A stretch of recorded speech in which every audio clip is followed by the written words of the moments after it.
Yun, good morning mga kabisland. So dito po tayo ngayon sa Calawag, Quezon. So new property na naman tayo mga kabisland. And ito pong property po natin mga kabisland ay roadside property. Yan, so meron po siyang estimated na nasa 150 meters ang frontage. Ano po? So dito po siya mga kabisland mag-i-start sa may puno na to, dito sa may bakod. Ano po niyan. So bali ito na po mga kabisland yung property itong left na to. So meron pong kaunting nasakop po dito sa right. So meron po maganda dito, meron po ditong kuryente, ano po, sa malapit po sa area. Tapos may signal din naman po yung cellphone, ano po. And sa tubig po, depel po yung pinagkukunan dito nila ng tubig. So ang kagandahan nito mga kabisland, itong property na to, so bukod sa tabi po siya ng kalsada.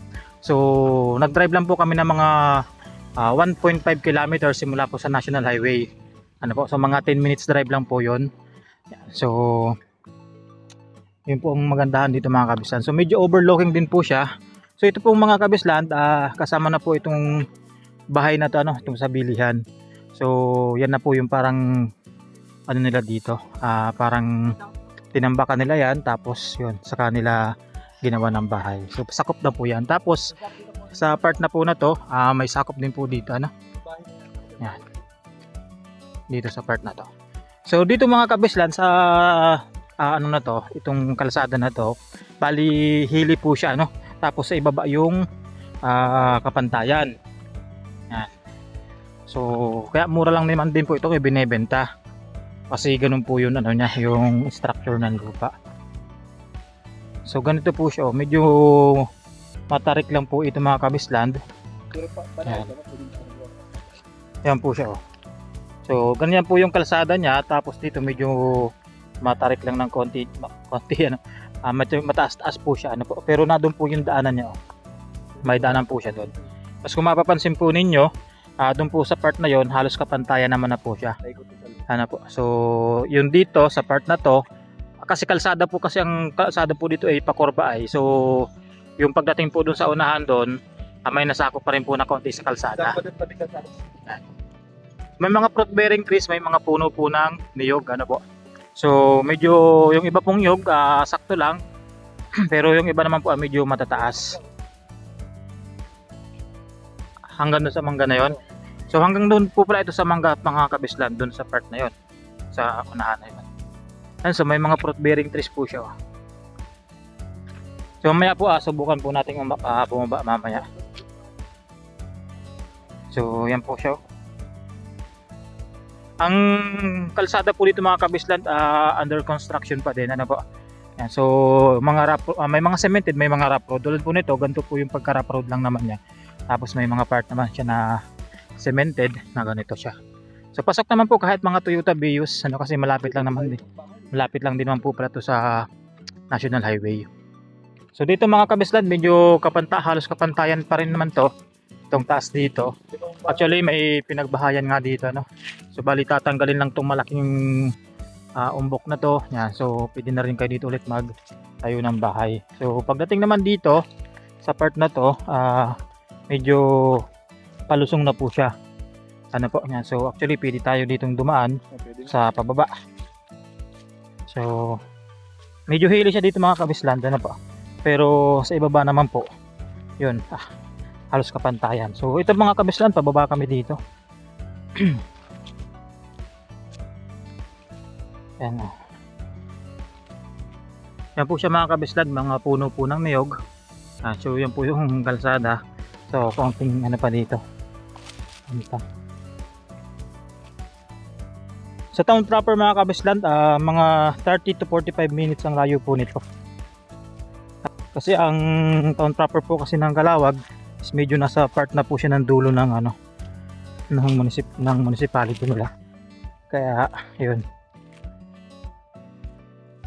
Yan, so ito mga kabislan, hili na to, tapos ito medyo may panghili, tapos yung puro yung ano kalsada. So dito po kami dumaan sa part na to. So medyo mababa dito yung ano, yung dadaanan. Tapos ito na po yung area. So dito mga kabislan, medyo mga flatland naman na po siya dito. Ano po, yan. So ito po siya, ano po, mga niyog.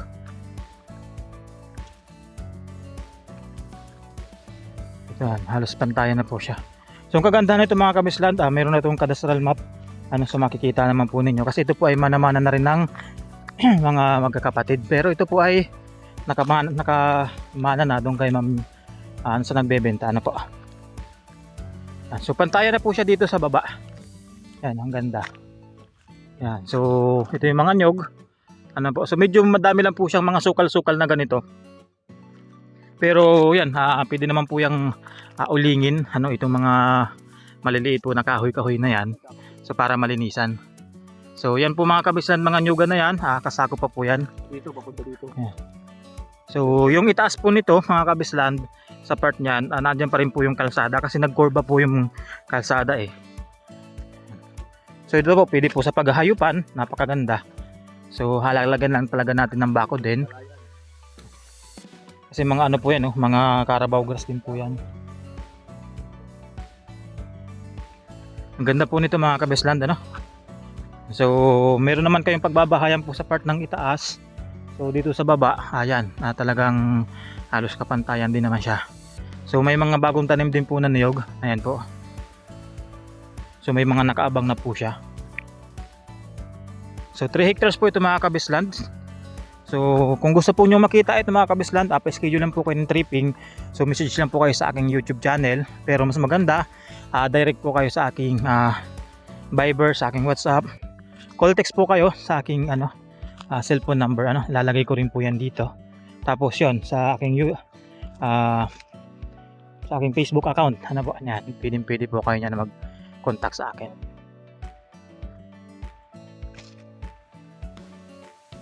So yan po mga kabislan, itong makalat na to, yung ano na to, may mga bungang kahoy, ano po.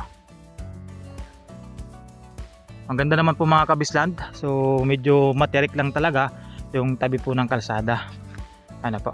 Pero pagdating po dito sa baba, yan, so yun, okay na okay naman po. So kung galing po kayo Metro Manila, mga 6 to 7 hours drive po yan, ano. So ang meet up po natin, pwedeng sa Jollibee Calawag, or kung alam naman po ninyo, familiar na kayo dito sa Quezon, sa Fatima Shrine, ano po. So doon po tayo magkikita.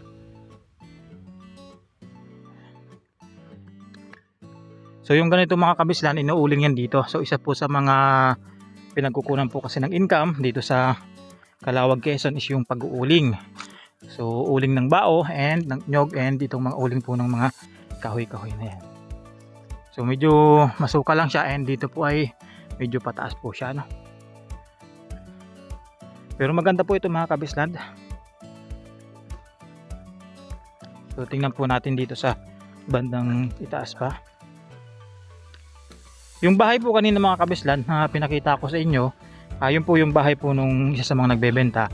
And yun, sabi nga naman nila, aalis naman sila pag nabili po itong property na to. O yan po, medyo masukal-sukal lang po mga kabislan.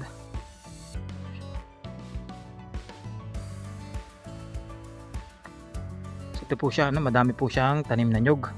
Ayan, mga bago. At least mayroon na po siyang abang.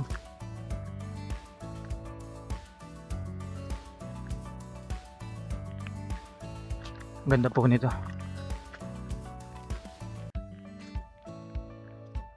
So dito po mga kabislan sa dinaanan natin, meron naman itong mga water refilling station, ano. So meron naman po kayong pagkukunan para po sa inuming tubig.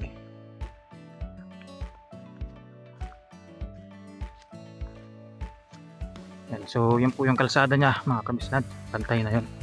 Yun po yung kalsada.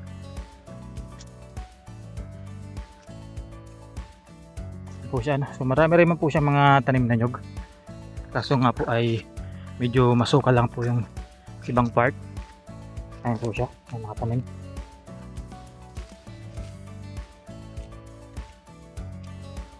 So pupuntahan po natin yung kabilang dulo ng property. Yun, dito na po tayo sa taas mga kabislan. Ano po? Yan po yung kalsada, ano. Yan. So dito mga kabislan, nakikita naman po ninyo yun. So may school po dito sa malapit, ano, mga 500 to 700 meters ang layo po dito sa property. Ay, napagod ako pag-akyat. So hanggang dyan po siya sa mangga na yan. Dito mga kabislan, ito medyo malaking bundok na to na hanglupa. Pag natanggal po yan, ay di yan po ay magiging ano na din, ano, pwede ninyong pagbahayan. Yan, so may mga kapitbahay na rin po kayo dito. So ito po yung boundary niya, itong mangga na to. So pag ganun po siya. Pag ganun po siya. Ano, so may kalsada rin po doon, may daan din po doon pababa. Yun. So pwede rin po kayong dumaan dyan pababa. Kung lakad lang papunta doon sa baba ng property. Hindi na po kami dyan dumaan, ano. So pag ganun po siya, puno-puno rin po talaga yan ng niyog, ano po. So yan, may mga fruit bearing trees din dyan, may mga langka, may mga santol, ano po, may mangga. Yan, ang ganda po dito. So yan, meron na rin pong mga signal yung sa ano, parang cable, ano po. Yan, napakaganda. So ang ganda dito mga kabislan. So yun, kung meron po akong hindi nasabi na mga informations pa na gusto nyong malaman, feel free to ask lang po, ano. So message lang po kayo sa akin. So hanggang dito na lang tayo mga kabisland. Ingat po palagi and God bless po sa lahat.